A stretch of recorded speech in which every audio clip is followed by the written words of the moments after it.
Hi guys! Welcome again to our vlog. I am Elle, and if you're new to our channel, we are USRN couples and migrating to USA with our family as a USRN nurses. And we will document our US visa application para din sa mga nurses na bound for USA as a nurse. So, ayun. Sana makatulong to sa inyo, guys. And if you're not yet subscribed to our channel, don't forget to click the subscribe button para sa mga updated kayo sa susunod namin mga videos na ikukwento, experiences na pwedeng makatulong sa inyo. Kasi I'm sure kayo na yung next kaya nyo pinapanood ng video na to. So, going back, guys, meron din nga pala kami nung video about our medical, St. Luke's Extension Clinic medical experience. So, ayun, dun, I'm sure may mapupulot naman kayong information doon kung hindi pa kayo nagpapamedical. So, ipuput ko dito yung link kung saan namin ilalagay. Mapapanood mo yung St. Luke's experience kung hindi ka pa nagpapamedical. So, yun. Guys, may pinirepare nga pala akong listahan dito ha. By the way, wala si Daddy JM for today's video kasi siya ay nagluluto for the dinner. And it's 6:29 PM and may pasok kami later ng 8 PM.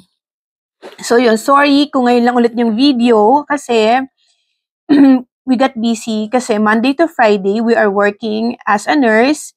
We are work from home nurses here in the Philippines. So yun, Monday to Friday, we are graveyard shift. So pag weekend naman, family day. So yun, hindi kami makapag-video kaagad. Tapos kapag during weekend, nag-unti-unti na din kami ng mga dadaling gamit. Kasi we have to fill in 8 big luggages. So yun, kaya inuunti-unti na namin yung pagpapack ng gamit. Kukwento ko din sa inyo yun, tsaka yung mga technique kapag nag-pack na kayo ng mga luggages nyo. So, yun. Guys, may listahan ako kasi baka may makalimutan ako kasi it's August 12 today and yung visa application center experience namin was July 16 pa. Ayun. So, baka may makalimutan ako. Pasensya naman. Simula. Ayun. So, ayun. So, paano nga ba? First, syempre dapat current yung priority date mo. Ulitin ko sa mga hindi pa nakakanood nung St. Luke's namin na na video, our priority date was January 4 to 2023. So, ang tagal na, naipit kami ng retrogression and all. And, naalala ko, January 4, yung PD namin, lahat sobrang bilis. Ang bilis talaga kasi yung agency namin, pinarim yung process nila kami. So, everything was fast. Ikukwento ko, kung gusto nyo nga palang malaman yung timeline namin, ha? Comment kayo sa baba kung gusto nyo malaman yung timeline namin para makapagawa din kami ng video about our US immigrant timeline. Okay. So, yun. Naalala ko, January 4, priority date namin, everything was smooth, lahat. And nag-DQ kami, kung hindi ako nagkakamali, ng first week of April 2023, DQ. So, January 4, February, March, April, halos 3 months, DQ na kami, document qualified. Pagka-receive ko ng email, sobrang tungtuwa na ako. Tinawag ko na si mama, sabi ko, DQ na kami. So, pag ganun, syempre, waiting na lang kami nun ng interview date. But then, parang 3 days after, naglabas yung visa bulletin na it was a retrogression na. Parang 2 years behind our PD. So, sobrang nakakalungkot. Naalala ko, first birthday ng pamangkin ko yun. Parang, wala, buti na lang first birthday niya. Naging masaya ako sa araw na yun. Kasi sobrang nalulungkot ako kasi parang, ano ba yan? Ang lapit na namin. Bakit, di ba? Bakit biglang nag-retrogression? But indeed, God has a perfect timing for everything. Believe in that. Promise, guys. So, ayun. Lahat tayo darating dyan. Siguro talagang naka-align na kay Lord yung kung kailan talaga tayo ma-current. Kasi tinitignan niya kung ready na ba tayo, physically, emotionally, lahat, spiritually, lahat. Titignan niyo ni Lord. Basta keep on praying lang and keep the faith up. Yun yung ma-advise ko sa mga nahihirapan dyan mag-isip bakit hindi pa kami naka-current and all. Guys, 2 years din yung hinintay namin and yung other nurses, I'm sure more than that pa. So, ayun guys. So, sa mga nagkaroon ng application ng August 2024 and below, I'm sure hindi sila nag-undergo dito sa VAC or hiwalay pa. Kasi dati meron din kaming tourist visa. Lahat ng process kapag mag-apply ka ng visa is diretso na sa US Embassy. Kaso, as of September 8, kung di ako nagkakamali, September 8, 2024, na nagkaroon ng Parcal Center, doon inilipat ang Visa Application Center, which is hiniwalay nila. Hiniwalay pa nila yung biometrics sa visa. So, September 8, the US Embassy's Visa Application Center, or the VAC, was opened at Cogon Building, Level 3, Diosdado Macapagal Boulevard. So, yun. And it should be kung magbubuk kayo, once na mag-current kayo, guys, ilalagay ko sa link below yung mga gagawin nyo ng, eto na guys, nandito na, ilalagay ko na dyan yung mga gagawin nyo ng step. So, once na mag-current kayo, click nyo na kagad yung nasa comment section ko. Andyan na yung mga steps na gagawin ninyo, pati yung mga link. So, una namin binook, diba, pagka-current mo, ibubuk mo na kaagad yung maghintay ka muna pala guys, hindi pala kagad. Bago ka mag-current, hintayin mo muna yung priority date. Yung P4 letter. Yung P4 letter is yung invitation sa'yo ng USCIS na goods ka na for interview. Sa P4 letter mo, nandoon kung kailan yung date, yung time, yung place, at yung mga names mo na principal and dependents kung kailan kayo mag-undergo na interview. So from that, doon ka magbabase kung kailan ka magpapaschedule for interview, for medical and for the biometrics. So kami, inuna namin, ang interview namin is July 18 at 6:30 a.m. So from that, nag-minus kami ng mga 1 month ng SLEC, ng aming medical. Kaya kung magka-aberya man, ayun, hindi naman mahaba yung aming hihintayin, but thanks God, we're cleared. And then, July 18 yung interview namin.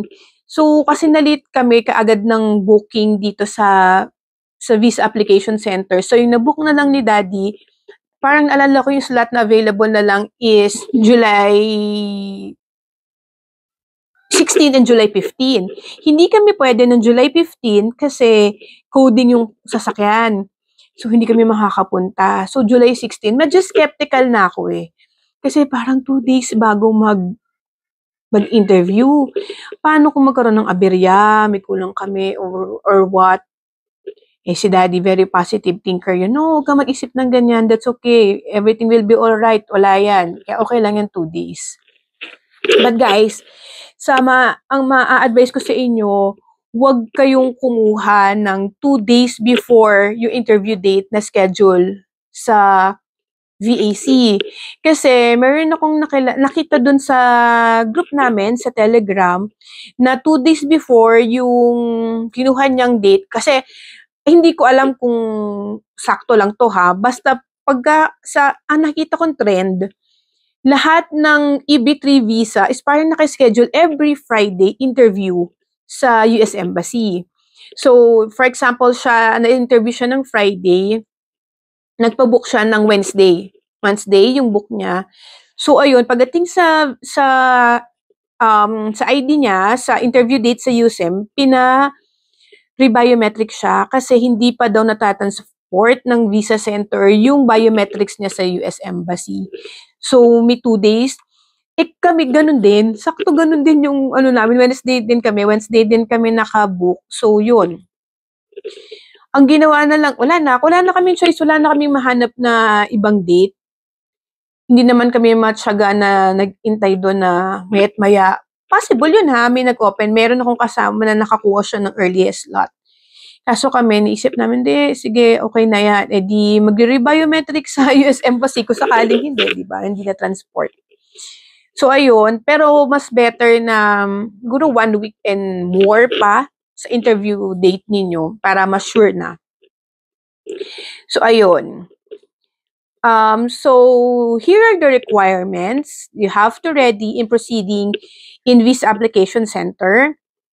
So, ito, flash na lang namin. Don't forget to screenshot, guys, kasi baka may makalimutan kayo. Sa pagkakatanda ko, ito yun ha. Pero para sure, ipa-flash ko na lang din dito sa screen yung mga requirements. DS260, guys, yung confirmation page lang ha. Hindi yung lahat. Just the confirmation page. For the principal and the dependents, yun ang wag niyong kakalimutang dalhin kasi yun yung una nilang check at doon sila magi-stamp na proving na you have done your biometrics. Then, prefer letter, the passport. Parang may dala din yata kaming passport Xerox copy. And, guys, mag-ready din kayo ng 2x2 picture. Kasi, especially sa kids, mamaya kukwento ko sa inyo kung bakit, okay? Saka magdala na rin kayo ng supporting documents. Kami, nung nagpunta kami doon, yung buong envelope namin ng documents, yun lang yung dala-dala namin. Para sure lang. Nga pala guys, ang permitted to enter lang sa VAC is yung mga applicants lang. As far as I know, no companions. Ewan ko lang yung mga toddlers na talagang walang magiging kasama or mga newborns or PWDs. Siguro pwede naman. Pero, get married, applicants lang yung allowed na mag-enter sa VAC. Sa VAC office. Again, VAC is located in Parkal Mall, Cogon Building, Level 3. So, yun. Dito na tayo sa pagpipin. Kung magdadala kayo guys ng sasakyan, ipin nyo is yung Parkal Marketplace. Tapos, pagpasok nyo dun sa marketplace, dito kami nag-park. Ayan, ilalagay ko na rin namin yung clip ng video. So, pasensya na dun sa clip ng video namin kasi during that time, ang lakas ng ulan. Maulan. Yan, kapag kasagsagan ng bagyo yung time na punta namin. Kaya medyo malabo or hindi nyo masyadong maintindihan. Pero maglalagay ako dyan ng video na nakuhanan ko kung saan kami nakapark. So may kita nyo ang lapit lang namin dun sa mismong Cogon Building. Kita nyo yung marketplace, tas dun kami, dun nakagad. Moa, is the marketplace. Dito yung schedule verification. Tapos dito yung Cogon Building, 3rd floor. So ayun. Please understand guys nga pala na wala naman akong detailed pictures ng aming journey or experience dun sa loob ng VAC. Hanggang nakunan ko lang sa labas, hanggang sa car. Kasi guys, bawal magdala ng any gadgets, any electronic devices, or what, yung Apple Watch or electronic watch, wala, bawal siya. So, bawal. And then, iniwan namin lahat yun sa car. Tapos yun, kaya wala akong kuha. Ngayon kung may makukuha kami mga pictures from Google, ilalagay po namin dito para may idea kayo or ma-visualize nyo yung mga mangyayari kapag kayo na yung biometrics. So ayun. So yung car keys nga pala guys, pwede. Okay yung car keys. Siyempre, saan mo naman natin iiwan? Pero car keys is okay. So ayun. Yung sa mga napanood ko sa TikTok, kunwari wala ka namang companion na hindi naman magba-biometrics na pwede mo sanang iwanan nung gamit mo. Sa TikTok, meron silang sinasabing bounce, dun din, just along the Parkal Mall. At as far as I know, it is located in Abaca Lobby. Abaca Lobby. So, magbubook ka via Klook ng bounce. Doon may mga lockers. So, kung makakapagpasok kami ng clips para makita nyo yung person kayo pwede mag-iwan ng gamit kung wala kayong companion or wala kayong car, nag-commute kayo papuntang Parkal, meron pa din, meron kayong iwanan ng gamit nyo. Kasi nga guys, bawal magdala unless ang dala nyo lang is yung documents. So, meron dong bounce sa Abaca Building, level, ano ba siya? Abaca Lobby sa Parkal. Parang sa Klook pwede na kayo mag-book. 30 pesos per 30 minutes. Tapos dun sa isang na TikTok, sabi niya, parang yung binook niya yata is 30 minutes lang via Klook, pero nag-exceed siya. Siguro napatagal, nagkaroon ng line. Pwede ka naman daw magbayad dun sa bantay ng exceeding hours mo or exceeding minutes. Dun ka na lang magbabayad. May bantay naman siya. So, ayun. Then, upon arrival sa Parkal, sa baba nun, di makikita nyo Kogon Building, hindi kayo kagad pwedeng pumasok agad kasi, pero paiba-iba kasi yung pwesto nung parang kiosk ba, yung tawag doon, parang booth, na may nagbibigay doon ng number, parang may ibang color, may blue, may light green, hindi ko alam kung ano-ano yung mga pine-pertain ng colors na yun, pero doon may line, may kita nyo may line na doon. Pero kasi nung time namin, 1:30 p.m., sobrang nagmamadali kami kasi yung schedule namin is 1:30 p.m. at nakarating kami ng Parkal ng 1:15 or 1:20 kasi sobrang traffic doon sa dinaanan namin. Kaya sobrang in a hurry na kami. And then may booth doon, may tao na nagbibigay ng, sasabihin mo kung ano ka ba, for biometrics, for drop-off ka ba ng mga documents mo, ng visa, ganyan. Pag sinabi mong drop-off or pick-up, ganyan, basta sinabi mo, biometrics po kami. Tapos, tatanungin sa'yo, ilan kayo? Sabi namin, 4. O lalagay ni Kuya dun sa maliit, blue yata yung binigay sa amin. 4, dinilagay kong ilan. Tapos, papasok kayo, pakita nyo dun sa guard, dun sa Kogon Building, and then proceed na kayo sa elevator, press nyo yung level 3. Pag pasok mo sa level 3 naman, yun na yun yun na siya. Maliit lang guys yung area ha. Huwag kayo masyado ma-expect ng malaki. Maliit yung area pero malamig, maayos yung lugar. Yung design niya, very ma-US yung mga walls, ganyan. Yung mga, makikita nyo yung mga places ng US dun sa mga walls nun. So, ganun nyo siya ma-visualize. Pagpasok mo, may x-ray scanner. So, lalagay nyo yung parang sa mga, lalagay nyo yung gamit mo. So, yung nilagay namin, doon yung document na envelope namin. Tapos, si daddy, yung car key. Yun nga pala, bawal talaga yung bag kasi bago kami pumasok ng Kogon Building, nakita si dad na meron siyang body bag. Yung body bag, bawal yun. Bawal yung body bag. Kasi nga, bawal yung bag. Inatalanta lang siya kasi sobrang late na kami nun So, tinanggal niya, buti na lang. Kaya sinasabi ko sa inyo, dun kayo mag-park sa may marketplace. Nandun lang. Takbo lang siya ng few steps. Naiwan niya na kagad yung bag. So, ayun na nga. Pagpasok mo, scan nila yon. Tapos, i-ready nyo na yung DS-260 ninyo. Checkin nila yon, yung passport. Sila, pila lang siya. Pila na may mga harang. Siguro nung dumating kami, 1:30 p.m. yung time namin. Nung dumating kami, siguro pang 20 yata kami. Pang 20 kami dun sa line. Tapos yung line, makita mo lang, may booth lang dun sila. May desk. Siguro 4 sila or 3 silang nakaupo. Kasi yun, mabilis lang din naman. So, makikita mo na dito yung mga booth ng mga nagki-pictures, na nagbaba-biometrics. Yun lang, maliit lang siya guys. Maliit lang yung area. Tapos, ready nyo yung papers nyo. Mabilis naman yung turnover ng bawat nasa line. Sa ako napunta ako dun sa isang personnel, hiningi niya lahat.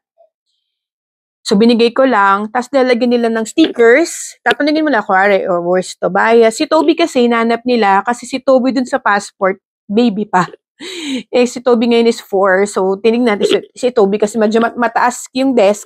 So, kinarga namin siya. Okay. Tapos yun, nilalagyan nila ng stickers sa likod ng passport mo. yung sticker na may names and lines. Tapos parang ando dun din yata, may sticker din yata ng case number. So after nun, punta na kayo sa mga booth. May mga booth na siya eh. Siguro yung mga booth, hindi ko alam kung 6 or 7 booths or more than that. Basta dito sa una, dito yung mga babies. Pero si Toby, dahil may rami na pinipicturan na bata, pagpasok pa lang namin, nakikita na namin yung mga bata na pinipicturan. And guys, talagang mahirap silang picturan. Kasi meron akong kasamahan, nagkwento siya, yung age nung baby niya, same age kay Toby. Nainis yung anak niya kasi ang dami, parang hindi na ma-perfect yung kuha. So, ganito, ganyan, hanggang nainis na yung bata. So ako, piniprepare ko si Toby na ganito, straight ka lang, wag wide smile, straight lang yung head, ganyan. Kasi talaga guys, nakita ko, matagal talagang picturean yung mga bata kasi halos matatapos na kami sa line. May bata na nandoon, siya pa rin yung pinipicturean. Kaya tama sila, mag-ready kayo ng 2x2 picture, yung US Visa picture nyo, 2x2, lalo na sa mga kids. Para in case na sobrang tagal na nilang napipicturean, ipasa no lang ninyo yung 2x2 kasi nagtatanong din sila, Mami, meron po ba kayong naka-reading 2x2? Kasi hindi ko alam kung saan pwede magpa-picture dun kung wala kang reading picture eh.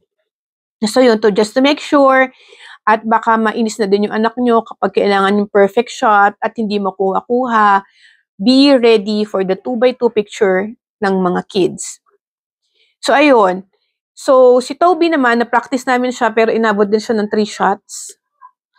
Yun, tapos sa biometrics, magkakaiba kasi kami ng slot. Ako yung huling-huling nabigyan nung natapos yung sa passport eh.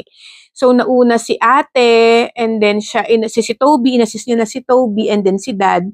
Kaya nung ako na, done na silang tatlo. Ano lang naman, pagdating nyo doon, yung DS260, i-shoot nyo doon sa booth. Pagka-shoot nyo doon, sabihin na ng kuya na biometrics, parang kung ako nagkakamali, sabay yata yung thumb. Tapos, ito, 4, and then 4. Mabilis lang, ano sabihin sa inyo ni kuya na picture na. Guys, mag-prepare kayo kasi yun na yung picture na lalabas sa visa ninyo. Hindi naman sila particular sa suot nyo or sa attire. Pero for me, siguro kayo, kung ano gusto nyo ilabas na itsura nyo dun sa visa kasi kami lahat may collar. Sabi ko parang may collar para nyo suot. Tapos yun, hindi ka naman din pwedeng, mag-smile. So, yun lang, labas yung ears, sandal ka lang, parang itong hair yata nasa likod din. Tapos, wala, parang flat affect lang yung ganito ka lang. Ganyan lang siya. Huwag ka nang galit. Kasi guys, yun naman yung lalabas dun sa visa ninyo. So, be prepared. Yun na yung magiging picture ninyo dun sa visa nyo. Kaya be pleasant yung face nyo. So, yun. Sobrang bilis lang guys. Right after nun, check mo na. Kasi bibigay na sa'yo ulit. Na-stamp na yung DS260 mo. Tapos doon yung nakalagay na prove na you have done your Visa Application Center biometrics. Na yun na naman ang kailangan mong dalhin sa iyong US Embassy interview. So yun, the next video will be our US Embassy interview experience at medyo mahaba-haba yun guys. So magdala kayo ng popcorn kapag in-upload na namin yun. So yun guys, thank you for watching. Kung may question kayo, drop your question below. Don't forget to click the subscribe button para updated kayo sa susunod namin na videos. So, thank you for watching. Thank you for your time. Bye! Good luck, nurses!